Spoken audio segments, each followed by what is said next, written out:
Assalamualaikum warahmatullahi wabarakatuh. Pada episode 76,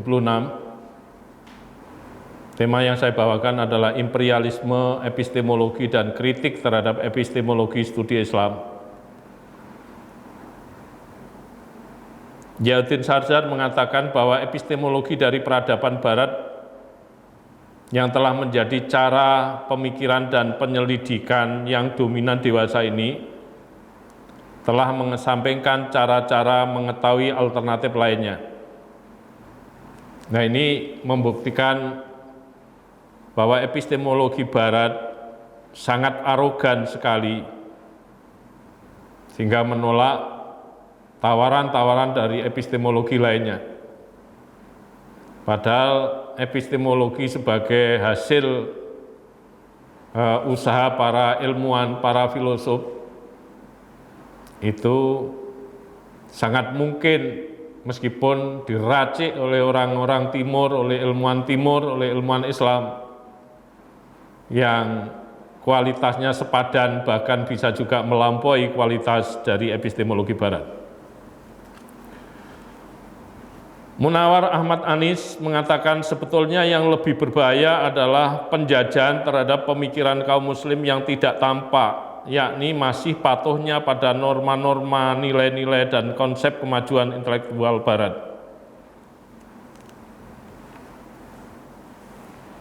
Selama ini kita menyaksikan bahwa masih banyak ilmuwan muslim yang tanpa sadar memandang bahwa kekayaan intelektual dari Barat itu dianggap sebagai sesuatu yang paling unggul tanpa harus dikritisi, tanpa cacat, sehingga mereka terjebak mengikuti norma-norma, nilai-nilai, dan konsep-konsep kemajuan intelektual Barat itu. Padahal sebagai ilmuwan, sebagai pemikir tentu mestinya tidak boleh seperti itu, karena mereka harus selalu kritis, bukan saja terhadap konsep dari Barat, tetapi konsep dari Islam sendiri, dalam arti dari pemikir-pemikir Islam, ilmuwan Islam, filosof Islam yang lebih dahulu bisa juga dikritisi ketika terjadi kelemahan-kelemahan untuk dilakukan pembenahan, penyempurnaan, dan peningkatan. Selanjutnya Anis mengatakan bahwa sekarang ini pembaruan-pembaruan di seluruh dunia Islam lebih dipacu untuk membangun tiruan-tiruan terhadap tonggak intelektual Barat daripada membentuk kembali sumber akalnya sendiri. Tindakan ini tentu sebagai satu bentuk dari ketidakmandirian yang terjangkit atau yang mewabah di kalangan para ilmuwan muslim, apalagi sekedar para mahasiswa dan terpelajar. Hal ini tentu perlu diingatkan kembali untuk bersikap mandiri, berkreasi, menggunakan daya pikirnya secara kritis, sehingga semangatnya tidak meniru Barat, tetapi justru membangun kreasi sendiri, melahirkan produksi sendiri. Selanjutnya Sarjan mengatakan bahwa kita semua harus mengadakan dialog, debat, dan diskusi, tetapi kita tidak boleh membiarkan diri diteror secara intelektual. Penjajahan budaya dan teknologi dalam beberapa hal justru lebih berbahaya daripada penjajahan ekonomi dan politik abad ke-19. Ini yang dikeluhkan oleh Sarjar, terjadi penjajahan budaya dan teknologi.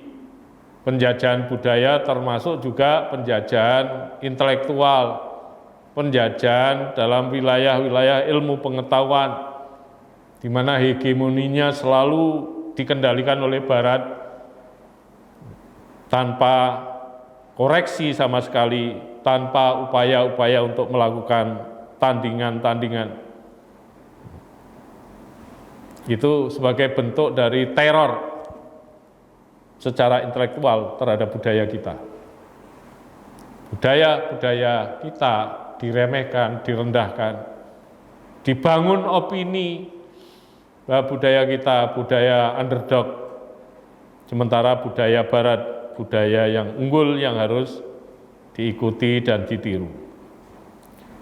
Selanjutnya Kazuo Shimogaki menyatakan bahwa di barat sendiri banyak intelektual menyadari bahwa di dalam pengetahuan modern terdapat potensi destruktif yang mengarah pada krisis peradaban, termasuk biasnya imperialisme. Maka mereka mengajukan kritik terhadap wacana modern itu dengan kecenderungan intelektual baru yang disebut postmodern. Jadi postmodern di sini bukan berarti setelah era modern, tetapi postmodern ini sesungguhnya adalah kritik terhadap dunia modern itu sendiri. Kritik terhadap kecenderungan modern, kritik terhadap tawaran-tawaran yang disodorkan oleh dunia modern, kritik terhadap sikap para ilmuwan modern. Nah, sehingga melahirkan satu bentuk tawaran-tawaran baru yang diperkenalkan oleh postmodern ini. Sarjar melanjutkan bahwa pada umumnya reaksi Muslim terhadap imperialisme epistemologis Barat sangat lambat. Untuk mempercepat reaksi mereka itu perlu latihan, mulai dari mempelajari epistemologi, mendalami epistemologi, menguasai epistemologi, sampai kemudian mengembangkan epistemologi, membangun epistemologi yang baru sama sekali, yang tentu diharapkan lebih lengkap, lebih sempurna daripada epistemologi Barat yang sangat menghegemoni itu tadi, yang membelenggu kreativitas kita umat Islam. Pada bagian lain, Muhammad Arkon mengatakan bahwa budaya Muslim agak mengalami kesulitan dalam melakukan mental switch pada era globalisasi karena epistemologinya tidak atau kurang kondusif dalam melakukan sakral mental. Tradisi empiris serta kritik epistemologi belum begitu dikenal dalam wilayah keilmuan Muslim.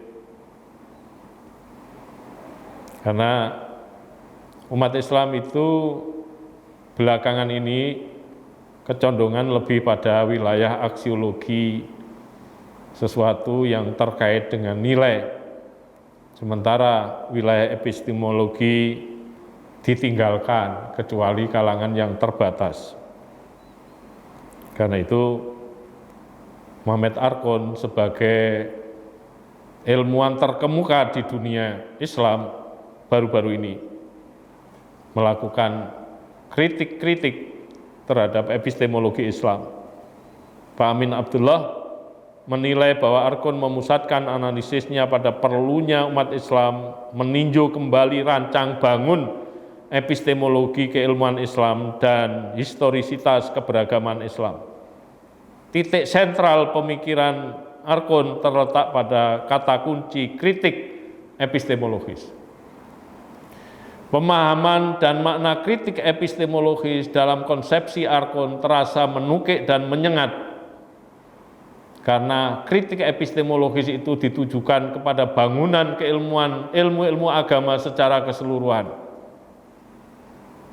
Karena itulah Muhammad Arkon mengatakan bahwa karena itu mengapa saya harus bersikeras menuntut penggunaan epistem baru yang secara implisit ada dalam jaringan konsep-konsep yang digunakan dalam sains sosial dan kemanusiaan semenjak akhir abad ke-16.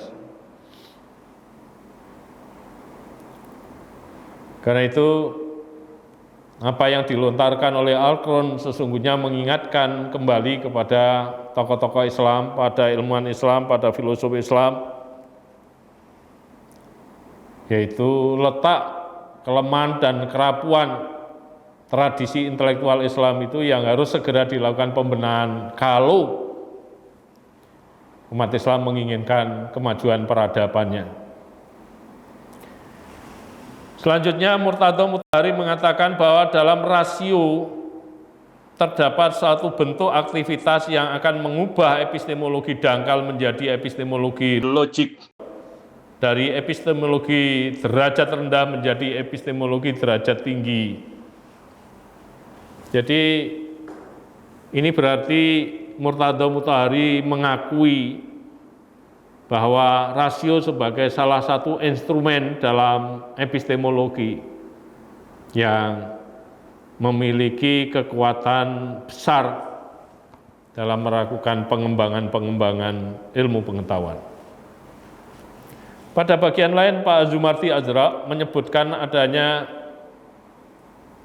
3 kritik terhadap studi Islam yang diterapkan di Barat, yaitu sebuah studi Islam yang diprakarsai oleh orang-orang non-Muslim di universitas-universitas Barat, di beberapa negara Amerika, kemudian Kanada, Jerman, Belanda, dan lain sebagainya, termasuk Australia. Mereka banyak membuka studi-studi keislaman atau Islamic Study. Namun ada 3 kritik yang dilancarkan oleh Pak Azumardi Azra. Yang pertama, kajian-kajian Islam yang dilakukan di Barat cenderung bersifat esensialis, yakni menjelaskan seluruh fenomena masyarakat dan kebudayaan Muslim dalam kerangka konsep tunggal dan tidak berubah. Yang kedua, kajian-kajian Islam di Barat dimotivasi oleh kepentingan politis. Ini sebagai kritik paling populer hingga kini. Itu sesungguhnya adalah kepanjangan dari kepentingan orientalis untuk menyokong terhadap upaya penjajahan.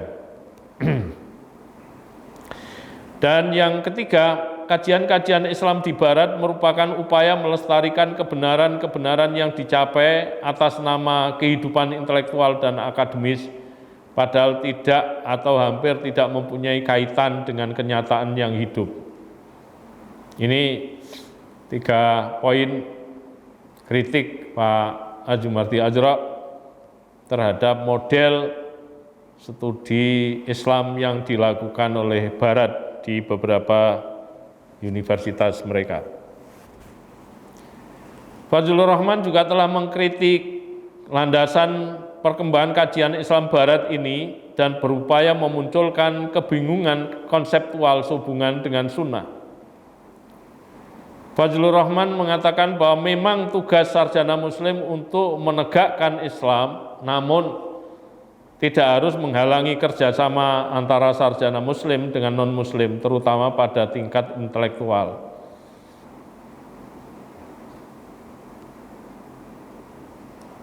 Jadi, meskipun Fazlur Rahman melancarkan kritik,